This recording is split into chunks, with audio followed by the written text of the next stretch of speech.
Sino ang unang tumawag na Earth sa Earth? Sa English Bible sa Genesis 1:1, mababasa natin, "In the beginning, God created the heavens and the earth." Pero ang tanong, sino ang unang tumawag na Earth sa Earth? Ang sagot, hindi ang mga nagsalin ng Biblia sa English dahil ang salitang Earth ay salin lamang. Sa original Hebrew, ang ginamit na salita ay Eretz at hindi ang mga translator ang nagbigay ng pangalan na yon, kundi nandoon na yung pangalan na yon sa original text. Ganon din sa iba-ibang salin.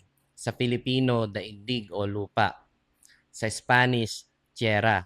Sa Latin, terra. At sa English nga, earth.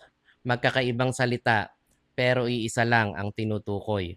Ngayon, may isang bagay na pwede nating pag-isipan. Kung susundan natin ang normal na daloy ng mga bagay, nauuna munang umiral ang isang bagay o ang konsepto nito bago ito pangalanan. Nauuna munang magkaroon ng bagay bago ito magkaroon ng pangalan. Sa Genesis, unang talata pa lang, binanggit na ang salitang Eretz. Ibig sabihin, wala tayong mababasang iba pa bago yung talata na yon. At maging sa ating human records, walang dokumento na makapagsasabi sa atin kung sino nga ba ang pinakaunang bumigkas ng salitang Eretz.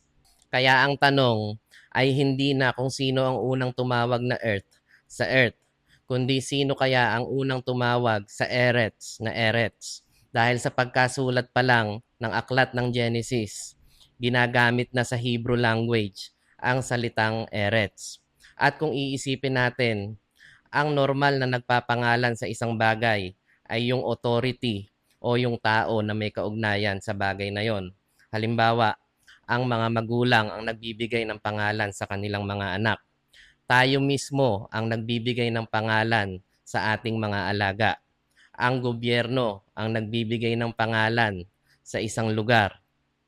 O di kaya naman, sa normal na takbo ng buhay, ang nagbibigay ng pangalan ay kung sino ang gumawa at kung sino ang may-ari ng isang bagay.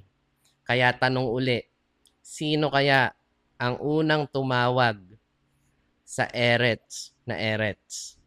Hindi natin alam. At marahil nga, hindi ito kayang sagutin ng mga human records na mayroon tayo.